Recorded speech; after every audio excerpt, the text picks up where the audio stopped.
La Bible dit, Romains 5 au verset 5. Or, l'espérance ne trompe point, parce que l'amour de Dieu est répandu dans nos cœurs par le Saint-Esprit qui nous a été donné. Ne cherche pas le Saint-Esprit ailleurs que en toi. Amen. Ne cherche pas le Saint-Esprit ailleurs que dans ton cœur. Au nom de Jésus, aide-moi à l'acclamer. Aide-moi à acclamer sa présence.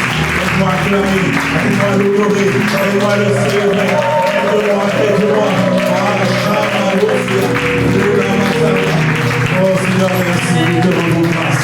Est-ce que tu peux l'acclamer Dieu pour notre magnifique chorale? Est-ce que tu peux faire mieux que ça? Je vous invite à prendre place, merci. Et dans cette même atmosphère, aide-moi à acclamer Dieu pour notre sœur Laetitia, qui a fait cette baptême de feu. Oh, c'est pour ça que tu acclames. C'est pour ça que tu encourages. Regarde mon voisin, dis-lui que le prochain. Non, s'il n'est pas d'accord, regarde mon voisin, dis-lui que le prochain. Bon. Ne suis pas l'église parce qu'on t'a dit que tu seras le prochain. J'en connais quelques-uns dès qu'on leur dit tu vas prendre la parole en public. Bon, moi j'ai été de ceux qui, la première fois où j'ai pris la parole en public, c'était catastrophique. J'ai fait tout ce qu'il ne fallait pas faire. Quand il fallait annoncer il cessait le mal, j'ai pris la chair et je suis parti avec la chair. Le stress. Mais je prie au nom de Jésus que tu es plus que vainqueur au nom de Jésus. Tu dois être habitué à prendre la parole en public. Sinon, comment vas-tu annoncer que Jésus est Seigneur? Comment vas-tu annoncer que Jésus est mort et ressuscité? Et comment entendront-ils parler de lui si toi tu ne parles pas? Donc je brise cet esprit de timidité au nom de Jésus. Tu as plein de plateformes. Tu as les sorties d'évangélisation, tu as les familles d'impact et tu as aussi les réseaux sociaux. Hein? Tu as aussi les réseaux sociaux. Donc les réseaux sociaux, c'est tout le monde. Il n'y a pas de règle. Tu prends ta caméra et tu commences à parler de Jésus. Amen. Je te vois être vraiment un prédicateur dans les réseaux sociaux. Une prédicatrice au nom de Jésus. Ah, bon, amen, là, ils sont trop timides. Hein? Ah, acclame Dieu pour toi. Alors, ce matin, on va redire des choses qu'on a déjà dites. On va parler de ce qu'on a déjà parlé. Parce qu'en réalité, il n'y a rien de nouveau sous le soleil, n'est-ce pas? Et après une telle semaine, après une telle conférence, on ne peut pas passer à côté sans dire merci à Dieu, n'est-ce pas? Sans parler d'action de grâce, n'est-ce pas? Bon, je ne sais pas pour toi, parce que vu ton attitude, je ne sais pas si vraiment tu étais connecté ces 7 jours-là. Je ne sais pas si tu es... Bon, je rends grâce à Dieu, il y en a parmi nous qui ont même servi là-bas à la cité. Et vraiment, je bénis Dieu, c'est bien, je vous encourage, quand il y a des grands événements comme ça, d'aller vraiment apprendre. Parce que c'est vraiment une formation quand on va à la cité, quel que soit le ministère dans lequel vous allez servir, c'est vraiment un apprentissage. Amen. Mais vraiment, on a commencé lundi soir. C'était un marathon. Lundi soir jusqu'au dimanche soir. Bon, moi je ne sais pas pour toi, mais moi le lundi d'après, j'étais en PLS, comme disent les jeunes. J'étais vraiment en position de mais de ce qu'on j'en pouvais plus. Mais c'était une bonne fatigue. C'était une très bonne fatigue. Parce que c'est la fatigue qui est le résultat de quelqu'un qui a reçu. Donc vraiment, je vous invite tous à chacun d'aller réécouter les enseignements. Parce que c'est vrai, on peut être pris par l'événement, c'est magnifique, c'est glorieux. Il y avait des food trucks, il y avait la communion fraternelle, etc. Mais parfois, on n'a pas pris peut-être le temps de vraiment s'asseoir et de vraiment analyser, digérer ce que le Seigneur a permis pour cette semaine-là. Et donc, prenez le temps, en soirée, dans les transports, prenez le temps de réécouter des messages. Et je crois véritablement que vous allez être impactés. Amen.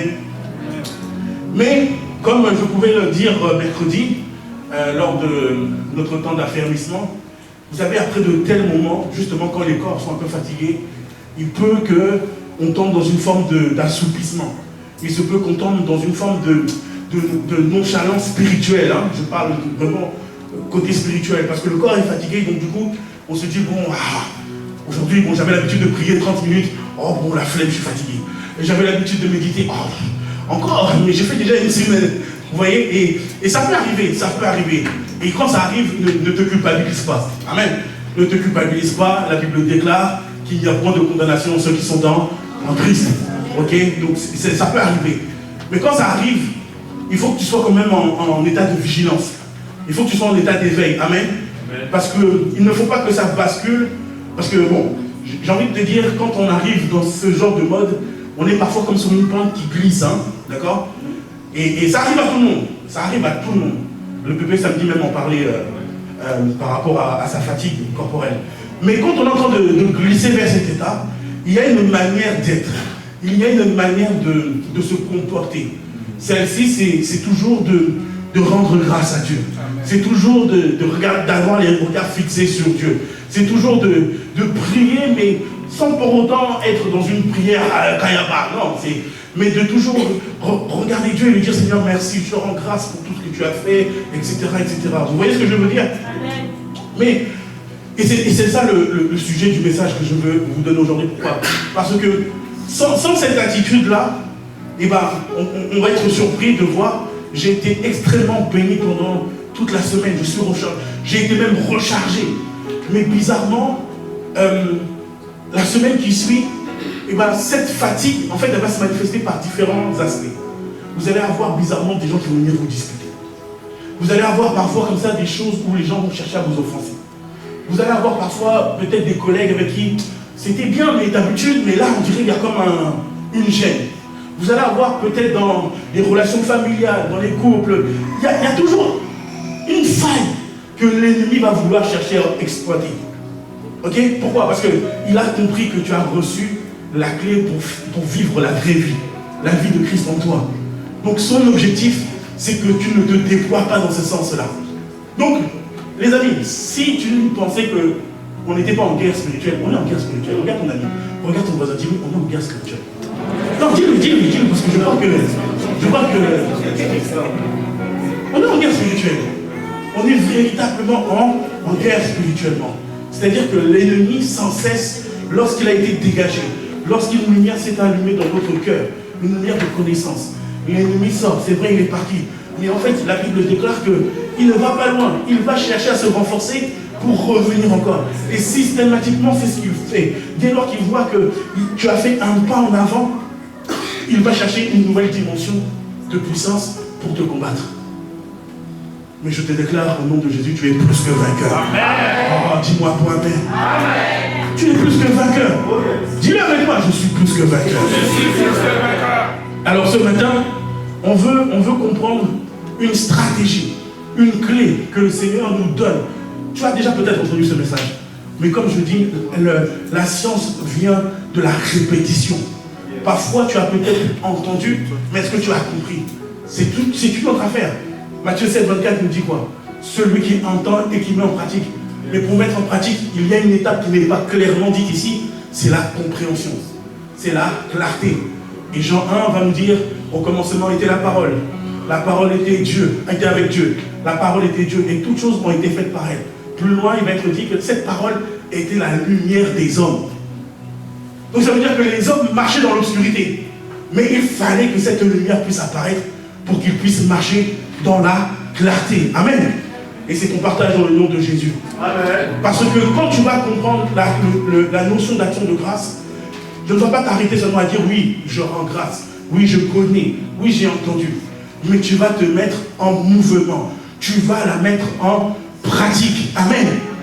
Alors, ici, il faut comprendre une chose, que l'action de grâce, c'est une instruction.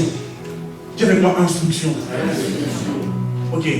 Notre Père est plus, on va dire, dans sa dimension de Père, il est aussi celui qui apporte les principes. Il est celui qui taille, qui émonde. Il est celui qui cherche à donner une forme à chacun de nous, n'est-ce pas? Et il le fait avec un seul matériau. Son matériau de prédilection, c'est sa parole. Dans le bâtiment, on va utiliser le ciment pour construire, les briques. Mais Dieu, lui, pour te bâtir toi, il va utiliser quoi? Sa parole. Amen. Et sa parole est la même hier, elle est la même aujourd'hui, et elle sera encore la même éternellement au nom de Jésus. Et dans sa parole, il y a l'esprit et il y a la vie. Dans sa parole, il y a la vérité. Dans sa parole, il y a la capacité. Alors quelqu'un me dira, mais oui, moi des fois j'obéis. et parfois je ne vois pas le résultat. Oui, c'est vrai, tu peux dire ça. Mais parce que peut-être que tu regardes avec des yeux physiques. Mais si tu avais un peu les yeux spirituels ouverts, tu verrais qu'à chaque moment où tu obéis à la parole de Dieu, tu es en train de réjouir son cœur. À chaque fois que tu es en train de faire un pas d'obéissance, le Père dans les cieux se réjouit fortement. Parce que là, il a trouvé quelqu'un avec qui il peut travailler sur cette terre. Je prie au nom de Jésus que ce soit le partage. Cette saison, l'assouplissement ne t'aura pas. Cette saison, la lourdeur spirituelle ne t'aura pas dans le nom de Jésus. Alors, pourquoi, avant de rentrer vraiment dans le sujet de l'action de grâce, pourquoi il est important pour nous de comprendre que l'assouplissement et la lourdeur n'est pas bon pour toi et pour moi? Vous savez, il y a cette parabole qui parle de la semence, de l'ivraie et du blé. Amen. Et vous allez voir que dans cette parabole, le point spécifique de cette parabole, c'est que c'est alors que les serviteurs dormaient, que l'ennemi est venu et qu'il a semé l'ivraie. Quelqu'un peut dire avec moi, aïe, aïe, aïe. Donc vous voyez, parfois une simple fatigue, une simple lourdeur, en réalité cache une tentative de l'ennemi. Parfois une simple distraction. Tu te dis, non, cette semaine, j'ai trop fait l'église. Donc là, je vais aller à la plage bikini. Je vais aller en boîte de nuit. Je vais aller voir mes amis du monde. Non, c'est pas mauvais, hein. Je ne dis pas que c'est mauvais. Mais je dis, d'un point de vue stratégique, si je sais que je suis en guerre contre toi, si je sens que tu es trop fort, je ne vais pas attendre le jour où tu es debout avec tes armes. Je vais attendre le jour où tu es endormi. Le jour où tu manques de vigilance. C'est ce jour-là spécifiquement que je vais chercher à venir faire quoi? Ce que l'ennemi a fait, c'est-à-dire semer. Et derrière l'histoire de la semence, vous allez voir que c'est particulier parce que quand il sème, ça veut dire qu'il n'a pas besoin d'être là tout le temps. Lui, il est venu mettre une graine. Et après, il a disparu. Mais la graine qu'il a mise, elle s'est enracinée et elle a poussé. Le pire, c'est qu'elle a poussé avec le bon grain, avec le bon blé. Et donc, à un moment donné, les serviteurs se sont dit, mais Seigneur, comment faire? On voit les mauvaises herbes et on voit le bon blé. Comment faire? La stratégie du Seigneur, c'est de laisser jusqu'à la moisson. C'est-à-dire, jusqu'au moment où les deux sont bien visibles. On peut distinguer qu'est-ce qui est de l'ivraie et qu'est-ce qui est du bon grain. Et c'est à ce moment-là qu'on pourra arracher, séparer, lier et brûler. Je prie au nom de Jésus que ce soit notre partage en cette saison. Amen. Mais vous voyez, derrière juste une petite fatigue. Parfois cette fatigue, elle peut prendre l'image d'une dispute, d'une querelle. Elle peut prendre l'image d'un désaccord avec un frère, une sœur. Elle peut prendre l'image de plein de petites choses qui paraissent invraisemblables, banales, etc. Mais je vous assure, bien aimés, quand on est en guerre, on doit être en état de vigilance permanent. Amen. Alors, concernant l'action de grâce, pourquoi l'action de grâce? On a dit premièrement que l'action de grâce est une instruction. Amen. C'est une instruction. Et la vérité, c'est ce que Jésus en fait a systématiquement fait. Quand il voulait guérir, quand il voulait intervenir, il disait toujours, Père, je te rends grâce. Et quelqu'un pourrait se dire, mais c'est quoi le mystère derrière? Pourquoi à chaque fois dire merci? Alors, merci, c'est pas seulement quand tu vas manger, hein, mon ami. Hein. C'est pas seulement quand tu es devant ton assiette là. Seigneur, je te rends grâce pour la nourriture. Non. En fait, tu dois abonder, tu dois exagérer, tu dois être la personne qui toujours reconnaît l'impact du Seigneur dans sa vie, dans les moindres faits, dans les moindres petits détails. Tu t'es réveillé ce matin, tu as eu le souffle de vie, rends grâce à Dieu. Le nombre de personnes qui sont aujourd'hui dans un hôpital, parfois même peut-être morts. Vous savez, ce matin, j'ai pris un Uber pour venir. Mais vraiment, j'ai dit, Seigneur, le Uber, la vitre cassée, le gars, les yeux rouges, j'ai senti qu'il a travaillé toute la nuit. Ah là, 2 pas de venir ici, on a failli faire un accident. Donc moi, je veux rendre grâce à Dieu. Ma vie n'est pas un acquis. Est-ce que ta vie est un acquis? Non, ta vie n'est pas un acquis. Alors dis merci à Dieu pour tout. Tu as un toit, tu as des vêtements, tu as un conjoint, tu as des enfants en bonne santé, tu as un travail. Dis merci Seigneur. Dis merci. Alors c'est vrai que c'est une instruction. Mais vous savez, la vérité, c'est avec le Seigneur, c'est qu'il veut que tout vienne de notre cœur. Quelle est cette épouse, cette fiancée qui n'aimerait pas recevoir un bouquet de fleurs? Mais il y a des conditions. Il faut qu'elle le reçoive sans avoir demandé. Parce que si elle s'est plainte, si elle a dit, mais j'aimerais avoir, et que tu ramènes ton bouquet de fleurs et nul et sans, c'est fait. Amen. Mais la vérité, c'est qu'avec le Seigneur, c'est pareil. Il attend de nous que nous ne soyons pas forcément là, encouragés. C'est vrai, tu entends un message par rapport à cela. Mais la vérité, c'est qu'il veut que ça vienne de ton cœur. Il désire que dans ton cœur, tu puisses systématiquement avoir des sujets d'action de grâce. Amen. C'est quoi l'action de grâce? Dans l'Ancien Testament, on parlait de Shelem. C'était une offrande. C'était quelque chose qui coûtait aux hommes. Vous allez avoir cette image du mari de Anne, qui, vous connaissez Anne, celle qui n'avait pas d'enfant. Quand vous regardez le contexte de cette histoire, en fait, ils avaient l'habitude, tous les ans, ils allaient au temple pour justement offrir des sacrifices d'action de grâce. C'était l'occasion pour eux de dire merci à Dieu et de recommander aussi l'année qui allait suivre. Dans le Nouveau Testament, on va parler de Eucharistéo. Eucharistéo.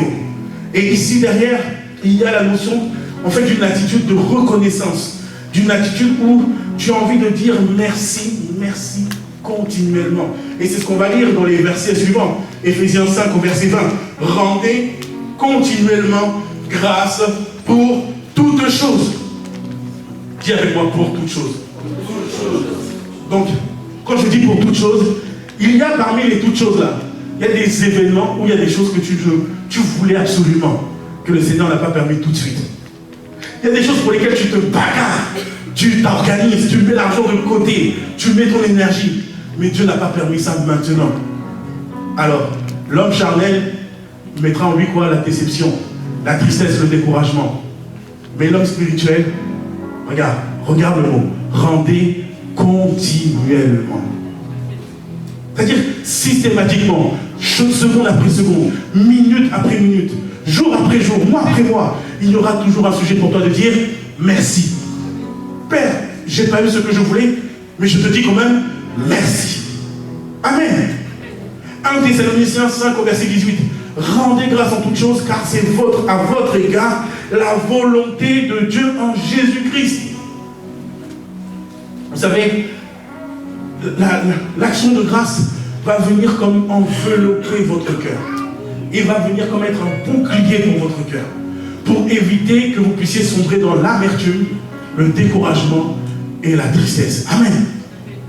Pourquoi? Parce que Romains, je crois que c'est Romains 8, 28 qui nous dira que tout concourt au bien de ceux qui aiment Dieu.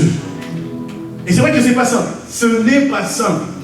Ce n'est pas simple. Je rigolais la dernière fois avec un frère qui me disait, moi je suis à la 4e fois que je présente mon permis. J'ai dit, mais mon ami, tu sais, moi, le jour où j'ai passé la première fois mon permis, j'avais comme un comité de découragement avec moi.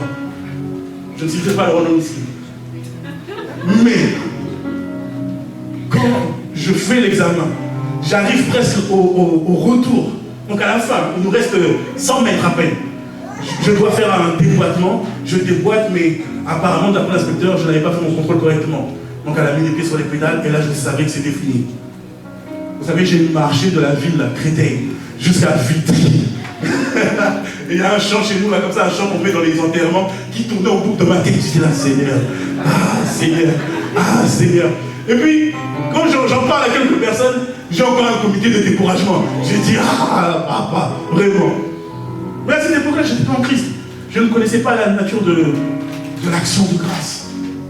Vous voyez? Donc en fait, j'étais abattu. J'étais en colère contre moi-même. Pendant plus d'un mois, tout tournait autour de ça, de cet échec-là. Je cherchais tous les moyens. J'ai même accepté des boulots vraiment terribles, juste pour pouvoir le repasser. Quelqu'un peut dire avec moi, c'était pas la bonne attitude. Pas du tout. Mais par la suite, on a eu ce défi-là avec Sandrine. À la 2e grossesse, on perd l'enfant après 3 mois. Et c'est une douleur. Mais gloire soit rendue à Dieu. Quelques semaines avant, on avait entendu le témoignage de Pasteur Yvan, qui lui aussi avait perdu ses jumeaux, et qui nous racontait à quel point la puissance de l'action de grâce était nécessaire dans ces moments-là. Alors que tu es en train de pleurer, alors que ton âme est remplie d'amertume, et remplie de tristesse, vous êtes la personne pour encourager l'autre, mais deux personnes pignards allongées par terre.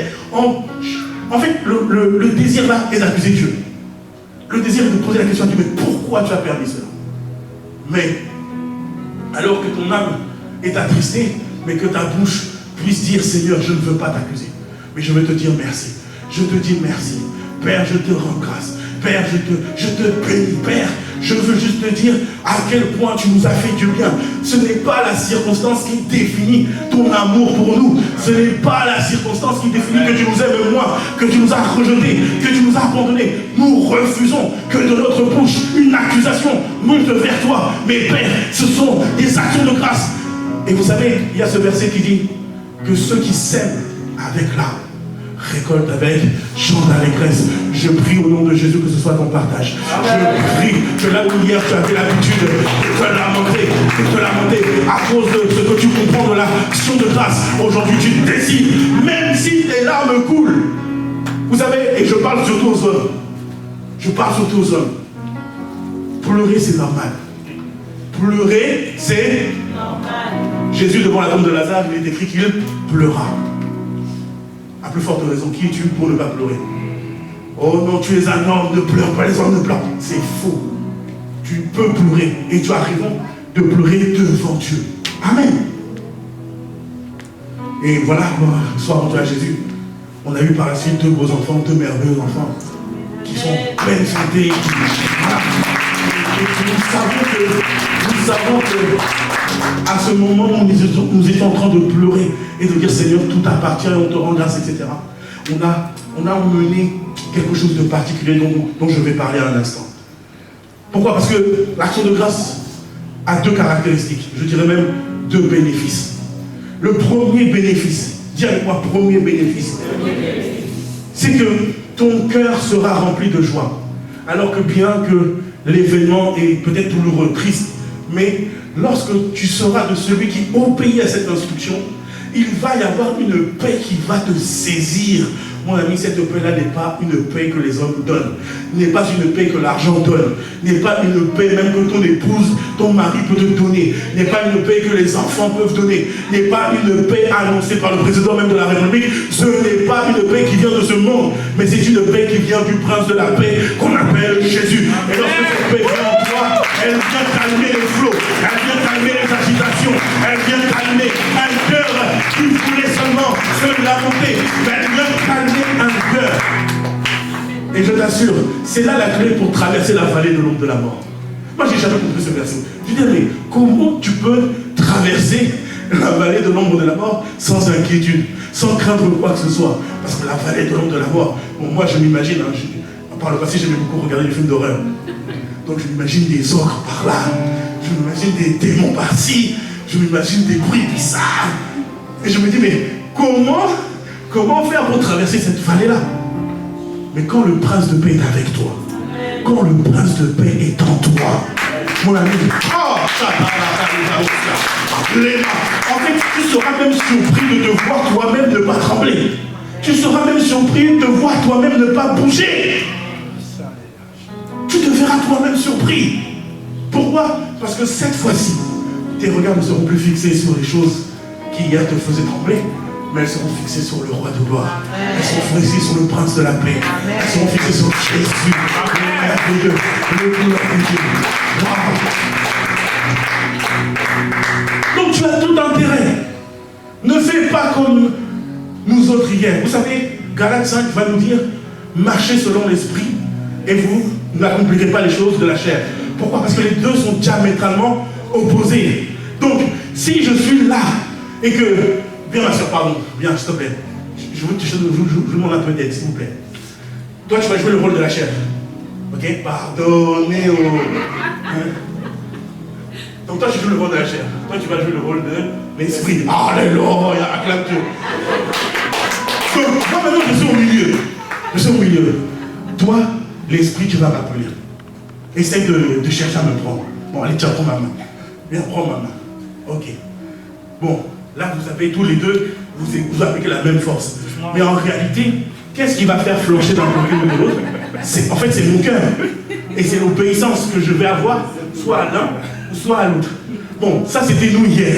Hier, là, l'esprit cherchait à nous avoir, mais en vrai, là, l'esprit, on lui tournait le dos, donc on partait avec la chair, et on s'amusait avec la chair, on était bien avec la chair, sauf que quand on se retrouvait seul, dans les moments vraiment seuls, on pleurait. On se sentait abandonné des autres. On se sentait rejeté. On se sentait vraiment humilié, mais dans le sens propre du mot. Amen. Mais le jour où tu as rencontré Jésus, un autre acteur est rentré dans la place, le glorieux Saint-Esprit de Dieu. Amen. Et maintenant, prends ma main. Maintenant, il y a maintenant un autre acteur. Et il est dit, marchez selon l'esprit. Moi maintenant, je suis né de nouveau. J'essaye d'aller vers là-bas, mais je n'arrive pas. Alors, de temps en temps, je tombe, et la chair prend plus de place. Mais il est dit dans la parole de Dieu que si l'Éternel est avec toi, qui peut être contre toi? Alors, lorsque le Saint-Esprit, je décide de lui obéir, qu'est-ce qui se passe? Je me détache de la chair. Et je suis diamétralement opposé. Diamétralement. C'est-à-dire, j'ai aimé, c'est ce que le prophète Jonas avait dit. Ça veut dire que là, j'ai été transporté. Transporté du monde des ténèbres et de la chair au royaume de lumière. Wow. Merci, messieurs, vous pouvez prendre place. Acclamons Dieu pour nous. Vous voyez? Et donc, quand tu comprends ça, tu comprends en fait que tu as tout intérêt à obéir à l'Esprit de Dieu. C'est vrai, la chair va souvent toquer à la porte. Mais tu as la capacité de résister au diable. Comment? L'action de grâce est une clé. En vérité, c'est derrière l'action de grâce, c'est l'obéissance à la parole de Dieu. De manière globale. Ok? Qui amène avec moi? Amen. Le deuxième bénéfice que l'action de grâce produit, c'est que ça permet à Dieu d'entrer dans ta situation. Amen. Alors, pour illustrer cela, on va aller lire le livre de Luc, chapitre 17, verset 11. Ceux qui ont leur Bible, n'hésitez pas surtout à la sortir. Hein. J'ai envie de dire, on est là pour ça. Amen. Bon, je sais que tu as ta Bible digitale, donc va dans ton application Bible. Vraiment, les amis, change, s'il vous plaît, change. Là, normalement, tu dois avoir un stylo, tu dois avoir un stabilo, et là, tu vas surligner. Comme ça, tu sais que quand tu rentres à la maison, ça, je vais le relire. Ah, le sac ne comprend. Ah, tu peux pas. Il faut prendre un sac à dos comme moi. Même si ça abîme ton style, c'est pas grave. Non, mais quelle est cette génération? Bon, je prie que la parole de Dieu soit pleinement en toi. Hein. Amen. Alors, ici, qu'est-ce qu'il nous est dit? Il s'agit de l'histoire avec les 10 lépreux. La Bible déclare: Jésus se rendant à Jérusalem, passait entre la Samarie et la Galilée. Mais comme il entrait dans un village, 10 lépreux, tiens-moi 10 lépreux. Alors je fais une parenthèse ici, parce que la lèpre du temps de Jésus et la lèpre d'aujourd'hui, bon, aujourd'hui on a la médecine qui est passée par là, par la gloire de Dieu, et vraiment c'est très rare de trouver un cas de lèpre aujourd'hui. Mais à l'époque, quand on parlait de lèpre, et en particulier chez les Juifs, la lèpre représentait en fait pas qu'une maladie. En fait, elle était même le sujet même du rejet. Elle était le sujet de ta mise à l'écart. Personne ne voulait t'approcher. Pourquoi? Parce que tu étais un sujet de contamination terrible. Amen. Mais en fait, derrière le sujet de contamination physique, ils employaient même la dimension spirituelle. C'est-à-dire que s'ils marchaient avec les lépreux, eux-mêmes allaient être des rejetés spirituels de Dieu, en fait. Vous voyez ce que je veux dire? Donc, en fait, il y a vraiment une particularité derrière ce message. C'est que ces 10 lépreux-là, en réalité, ne pouvaient même pas rencontrer Jésus. D'après leurs conditions, ils ne pouvaient pas croiser le chemin de Jésus. Amen. Paradoxe fermé. 10 lépreux vinrent à sa rencontre. Se tenant à distance, vous voyez, se tenant à distance, ils élevèrent la voix et dirent: Jésus, Maître, aie pitié de nous. Dès qu'il les vit, il leur dit: allez, montrez au sacrificateur. Et pendant qu'ils y allaient, il arriva qu'ils furent guéris. L'un d'eux, donc parmi les 10, un seul, se voyant guéri, revint sur ses pas, glorifiant Dieu à haute voix. Il tomba face contre terre aux pieds de Jésus et lui rendit grâce. C'était un Samaritain. Jésus, prenant la parole, dit: les 10 n'ont-ils pas été guéris? Et les 9 autres, où sont-ils? Ne s'est-il pas trouvé que cet étranger pour revenir et donner gloire à Dieu? Puis il lui dit, lève-toi, va, ta foi t'a sauvé. Et vous voyez là, pour le coup, pour la plupart d'entre nous, c'est comme ça qu'on se comporte.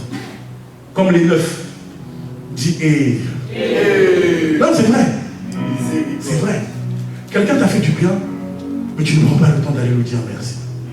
Tu ne prends même pas le temps de prier Dieu pour dire: Seigneur, fais-lui du bien aussi, à son tour. Parce qu'on vit dans une époque, et surtout pour nous qui sommes en France ici, on vit dans une génération où on a l'impression que tout est acquis. C'est vrai, hein? Moi, je vois mes enfants, ils ne se posent pas la question qu'est-ce qu'il y a dans le frigo ou pas. Papa, je veux du yop. Et parfois, nous, avec Dieu, on est pareil. Dieu, je veux le travail. Dieu, je veux l'enfant. Dieu, je veux ça. Je veux l'accomplissement. Dieu, je veux réussir ça. Ok, c'est pas mauvais. Il a dit: ne vous inquiétez de rien. Mais en toute chose, faites connaître vos besoins. Il sait qu'on a des besoins. Amen. Mais comment te comportes-tu une fois qu'il a répondu favorablement à tes besoins? Tu as demandé la paix, il t'a donné la paix. Tu as demandé la joie, parce que la dépression avait frappé la porte de ton cœur, il t'a donné la joie. Tu as demandé la guérison, il t'a donné la guérison. Tu as demandé le mariage, tu as demandé les enfants, il t'a donné. Mais comment te comportes-tu après? Comment? Les 9 autres, en réalité, n'étaient pas venus pour rencontrer Jésus. Ils étaient venus pour profiter de Jésus. Parce qu'à cette époque-là, Jésus faisait beaucoup de miracles. Ça correspond un peu à nous, quand on entend qu'il y a un pasteur un tel qui va à gauche, je cours à gauche. Il y a un pasteur un tel qui va à droite, je cours à droite. Parce que là-bas, il y a la puissance. Parce que là-bas, il y a le pouvoir. Non, tu peux dire, en fait, tu n'as même pas compris qu'en toi, il y a la plénitude du Saint-Esprit de Dieu. Tu n'as même pas compris qu'en toi, il y a le glorieux Saint-Esprit. Il y a la gloire de Dieu en toi. Tu n'es pas n'importe qui, tu es un vase utile entre ses mains. Quand tu l'as rencontré, que tu l'as accepté comme Seigneur et Sauveur, le plus grand miracle s'est accompli dans les cieux. Le plus grand miracle. Alors je ne sais pas, c'est vrai, c'est bien, imposition des mains, c'est bien, transfert de grâce, c'est bien, on ne refuse pas ça. Mais qu'est-ce que tu en fais après? Comment valorises-tu cela? Comment? Jésus s'est étonné. Jésus s'est étonné. Il s'est étonné parce que, rappelez-vous, Jésus est né du Saint-Esprit. Jésus est le prototype. L'enfant unique ne veut pas dire qu'il est le premier, seulement le premier, mais il est le prototype que Dieu a permis sur la terre. Pour que nous tous, nous puissions avoir le modèle, qu'on puisse suivre ce modèle-là. Amen. Et Jésus vit, en fait, selon les lois du royaume. Il ne vit pas selon les lois de la terre. Alors, quand il fait un miracle, il s'attend qu'il y ait en retour une action de grâce. Et vous comprenez là maintenant pourquoi ses yeux se sont rivés sur la femme dans le temple de Jérusalem qui est venue donner un sou. Plus que pour les hommes qui ont donné des millions. Vous voyez? Parce qu'elle est venue faire un sacrifice d'action de grâce en donnant tout ce qu'elle avait. Là où les autres ont donné des miettes. C'est-à-dire que pour Dieu, pour Jésus, l'action de grâce, c'est ton quotidien. C'est ton quotidien. Une attitude normale. N'est-ce pas? Amen. Et donc il est surpris. 9 personnes. 9 personnes sur 10. 90%. Waouh! Ne sont pas revenus lui dire merci. Tu manges, tu bois, tu t'habilles. Tu as connu une percée là où d'autres n'ont pas connu de percée. Tu as fait genou flexion, jeûne prière. Dieu t'a fait grâce. Quelle est ton attitude après? Vous savez, l'attitude des 9 là me fait penser à l'attitude de Saül. Me fait penser à sont les titres de Saül. Saül avait le même cœur. Saül avait le même type de cœur. Pourquoi? Parce qu'à un moment donné, il faisait les choses pour sa propre gloire. C'est-à-dire que la gloire de Dieu, il l'avait mise de côté. Jésus était surpris. Surpris. Alors, ce lépreux qui est revenu à Jésus nous apprend quelque chose. Il nous apprend, que lorsque Dieu te fait grâce, tu dois toujours te rappeler. Vous voyez, c'est pour ça que quand on prie, on demande au Seigneur de ne pas être des cœurs oublieux. Parce que l'une des manières de toujours valoriser Dieu, c'est de se souvenir de ce qu'il a fait pour toi hier. Et il en a fait tellement, tellement. Il a fait tellement.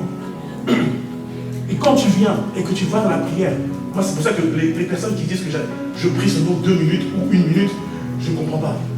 Dis seulement merci pour les choses qu'il a fait pour toi hier. Mais une journée peut passer. Une journée peut passer. Une journée peut passer. Donc, ce lépreux est revenu. En fait, alors qu'il était en train de partir, il a vécu la guérison et il s'est souvenu que, en fait, cette guérison est le fruit d'une requête qu'on vient de faire à Dieu. Elle est l'exaucement d'une prière qu'on vient de faire à Dieu. Amen. Et donc, il s'est souvenu de cela. Il s'est souvenu de la grâce, de la bonté de Dieu. Parce que, rappelez-vous, au début de cette histoire, il se tenait à distance. Il se tenait à distance. Il s'est rappelé que son mal, que la lèpre le maintenait à distance des hommes. Le rejetait, le mettait à bas. Mais là, il a vu la guérison. Il a vu là l'opportunité. Il a vu là une barrière être brisée. Il a vu là une chaîne être brisée. Il a vu un plafond de verre être explosé. Qu'est-ce qu'il a fait? Il a couru au pied de Jésus. Vous voyez? C'est le premier réflexe. C'est-à-dire que le mal qui me rongeait, quand je reconnais que j'ai été libéré, tout de suite je peux maintenant opérer dans cette dimension-là. Là où les hommes le rejetaient hier, il est venu sauter au pied de Jésus. Sauter, renverser sa face et dire Seigneur, merci, je te rends grâce. Bien aimé, aujourd'hui je veux vraiment que tu prennes conscience de cela. Que quel que soit ce que tu as demandé, Dieu a répondu favorablement ou pas. Peu importe. Et la même attitude que cet homme. Viens au pied de Jésus et dis-lui merci. Dis-lui simplement merci. Tu ne sais pas ce que ce merci va provoquer demain. Tu n'as même pas idée de ce que ce... Et vous voyez ici, il a été mentionné que cet homme est un Samaritain. Et vous connaissez l'histoire de la Samarie. L'histoire de la Samarie, c'est un peuple qui initialement était juif, mais qui à un moment donné s'était perdu à cause d'autres divinités. Et il y avait comme une condamnation contre eux, où les Hébreux et les Samaritains ne pouvaient pas se mélanger. Mais grâce à une femme qui a reconnu le Messie, toute la Samarie avait été sauvée, réconciliée avec Jésus. Vous voyez? Et je prie au nom de Jésus qu'il en soit ainsi pour chacun de nous. Pour chacun de nous. Dieu a une histoire à écrire avec toi. Sa vie doit sortir de toi. Ok? Amen? Quand tu décides de t'humilier à ses pieds pour lui dire merci, reconnaître tout ce qu'il a fait de bien pour toi, la Bible déclare qu'il résiste aux orgueilleux, mais il fait grâce aux humbles. Amen. Il fait grâce aux humbles. Il fait grâce aux humbles. Ton élévation est derrière ta capacité à reconnaître tout ce qu'il fait pour toi. Ton élévation est derrière un cœur bon et honnête. Rien de plus. Amen. Le cœur bon et honnête, c'est celui qui sait qu'il s'est écarté, et c'est celui aussi qui sait que Dieu lui a fait faveur et grâce, et qui sans cesse le fait monter vers lui. Le point aujourd'hui est juste que tu comprennes, bien aimé, que ce que nous avons entendu c'est bien, ok, mais décide d'en faire une culture. Décide de le mettre en pratique. Pas demain, aujourd'hui. Aujourd'hui, pas demain. Alors on va se lever et on va prendre le temps justement de dire merci à Dieu. On va prendre le temps de lui dire merci. On va prendre le temps d'élever la voix pour plusieurs sujets. Plusieurs sujets. Et avec ta propre bouche, la chorale, vous pouvez revenir s'il vous plaît. Avec ta bouche, tu vas simplement lui dire merci. On revient sur le stop. Commence déjà à élever la voix. En langue si tu le peux.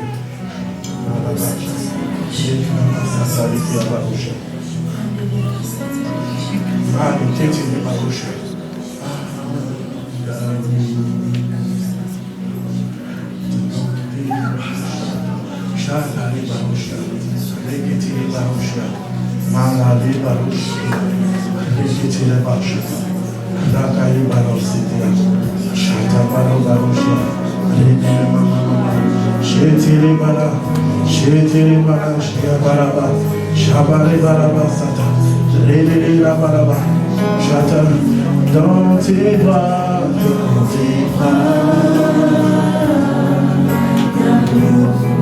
nous disons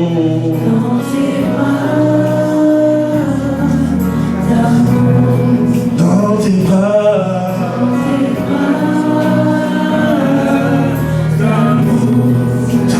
bras, dans tes bras. Alors le premier sujet de prière d'action de grâce, 1 Jean 4 verset 8 nous dit: celui qui n'aime pas n'a pas connu Dieu, car Dieu est amour. On va rendre grâce à Dieu parce qu'il est amour. Il est la source d'amour. Il est celui qui nous a tellement aimés, qu'il a livré ce qu'il avait de plus cher. Si tu es d'accord avec le sujet, commence à élever la voix, commence à lui dire merci, commence à lui dire merci. Reconnais, souviens-toi des nombreuses fois où il a manifesté son amour envers toi. Élève la voix, chata les ketea, rata les massa. Dans tes bras. Oui, élève la voix alors que la chorale est en train de chanter. Toi, fais cette action de grâce, fais cette constante action de grâce auprès de Dieu. Shabbat, Père, nous te bénissons et nous te rendons grâce. Merci pour ton amour. Merci pour l'amour parfait que tu as exprimé envers nous. Merci pour l'amour qui s'est manifesté par Jésus le Christ. Merci pour l'amour que tu as permis en livrant son corps à la croix. En livrant son corps à la croix. Shalama lebete, shalama rakaiti manulaka, aïdela machata, relama machataya.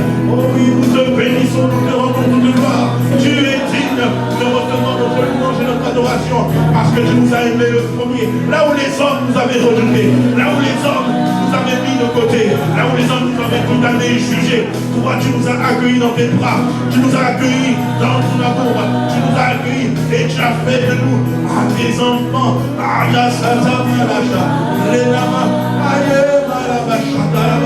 Nous disons dans tes bras,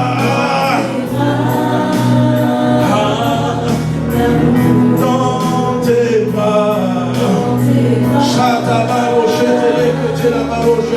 Élève la voix, élève la voix, élève la voix avec ferveur, élève la voix avec énergie, parce que c'est la prière fervente du Jésus qui a une grande efficacité.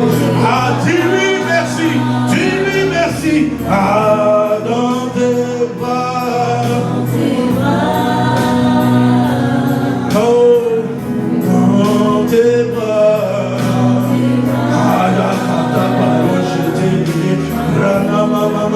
Dans tes bras, dans tes bras,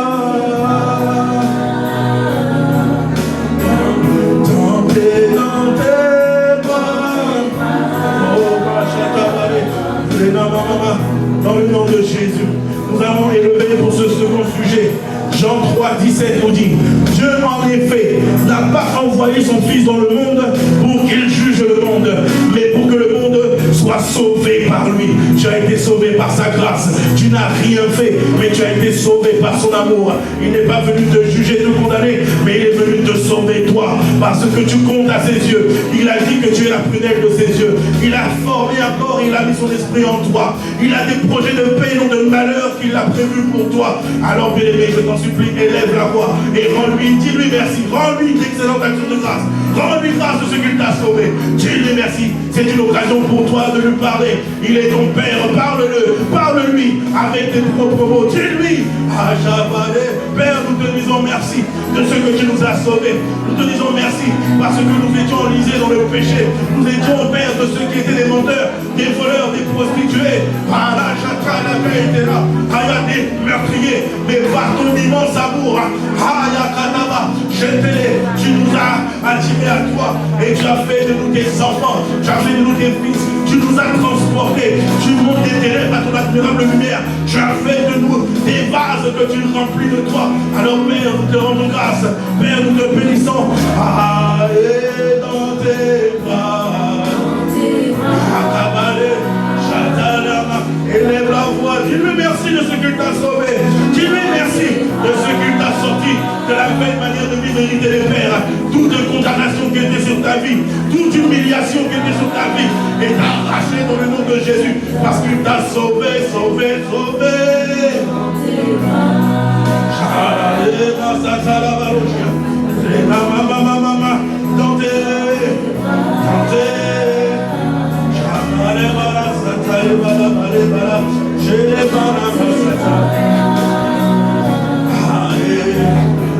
Dans tes bras,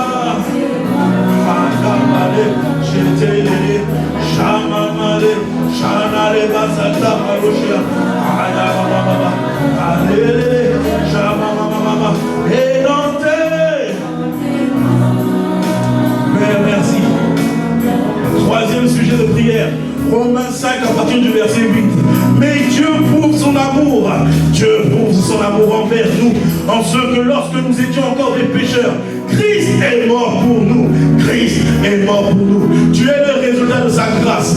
Normalement, toi et moi, nous aurions dû être de ceux qui devaient monter à la croix. Nous aurions dû vivre le châtiment qui était associé au péché. Mais la parole te dit ici qu'il prouve son amour envers nous. Alors que nous étions pécheurs, il a donné Christ à la croix. Alors tu vas dire merci pour l'œuvre achevée de la croix. Tu vas dire merci de ce que Dieu a permis que Jésus fasse couler son sang, qu'il donne sa vie en rançon pour toi et pour moi. Ah, si tu es d'accord, élève la voix alors que la chorale est en train de chanter.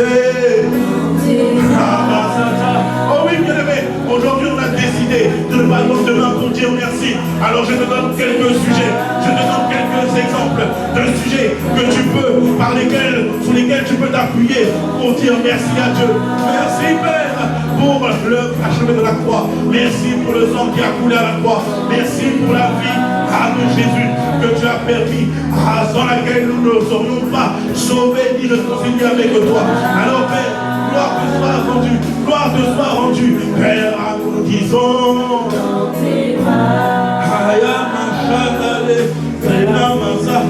quatrième sujet de prière, Romains 5 à partir du verset 5. Or, l'espérance ne trompe point, parce que l'amour de Dieu est répandu dans nos cœurs par le Saint-Esprit. Dieu n'a pas choisi des bâtiments, il n'a pas choisi des temples, il n'a pas choisi des statues, il n'a pas choisi quelque chose qui sort de la main de l'homme pour venir résider dedans. Mais il a choisi ton cœur, mon cœur, des cœurs imparfaits, certes, mais des cœurs dans lesquels il prend plaisir à habiter et à répandre son amour. N'est-il pas là un sujet d'action de grâce? N'est-il pas là un sujet d'action de grâce? Tu transportes le glorieux Saint-Esprit en toi, tu transportes la plénitude de Dieu en toi, tu transportes l'amour de Dieu en toi. Alors élève la voix. Dis-lui merci de ce que l'Esprit de Dieu est en toi. Dis-lui merci. Ah ma Père, nous te disons merci. Nous te bénissons parce que tu es là, tu es en nous, dans chacun de nous, et tu nous fais du bien.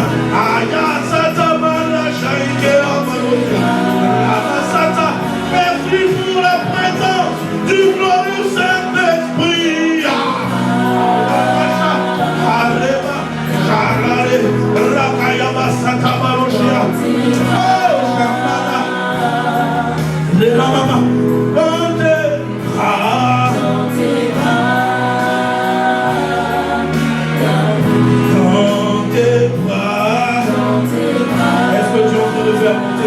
Est-ce que tu es en train de faire monter?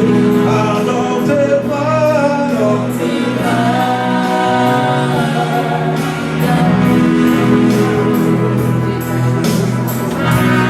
Sujet de prière suivant. Éphésiens 2, verset 10. Car nous sommes son ouvrage, ayant été créés en Jésus-Christ pour de bonnes préparés d'avance afin que nous les pratiquions. Tu as été créé pour un but. Tu n'as pas été créé pour rien. Tu as été créé pour manifester sa gloire. Il y a quelque chose qui doit sortir de toi à l'honneur et à la louange de son saint nom. Il y a une vie divine qui doit sortir de toi. La vie que tu vis peut-être n'est pas celle que Dieu attend de toi. Alors je veux te dire, bien-aimé, si tu lui fais confiance, si tu lui confies tous les aspects de ta vie, il fera sortir de toi quelque chose de glorieux dans le nom puissant de Jésus. Alors élève la voix. Si tu le vois déjà, élève la voix et dis-lui merci. Mais si tu ne le vois pas encore, ne demande pas. Dis-lui simplement merci. Dis-lui merci. Parce que quand tu lui dis merci, que les choses ne sont pas encore là, tu es en train d'envoyer un message à Dieu. Tu es en train de lui dire je te fais confiance. Tu es l'architecte parfait. Tu es le divin potier. Moi je suis incapable de faire quoi que ce soit de bien de ma vie. Mais toi, tout ce que tu fais est admirable. Tout ce que tu fais est glorieux. Alors prends ma vie dans tes bras. Rakatama, prends ma vie, prends ma vie, prends ma vie. Faisons ce que tu veux. Prends ma vie. Fais de ma vie un vase que tu remplis de tes desseins. Prends ma vie, prends ma vie, prends ma vie, Avacha. Rakatama, Shatabaraba.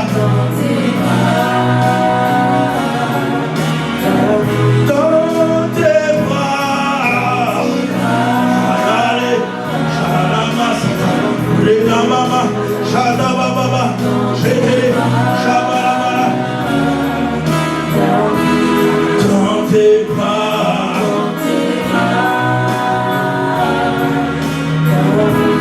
dans tes bras. Alors on va atterrir avec ce dernier verset. Dernier verset. Shadaba, Psaume 121, à partir du verset 1. Je lève mes yeux vers les montagnes. D'où me viendra le secours? Le secours me vient de l'Éternel qui a fait les cieux et la terre.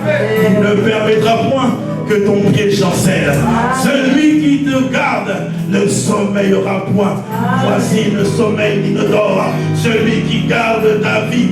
Celui qui garde ta vie, l'Éternel est celui qui te garde. Je déclare qu'il garde ta famille. Je déclare qu'il garde ton cœur. Je déclare qu'il garde tes activités. Je déclare qu'il garde ton couple. Qu'il garde tes enfants. Qu'il garde ta santé. La Bible déclare l'Éternel est ton ombre.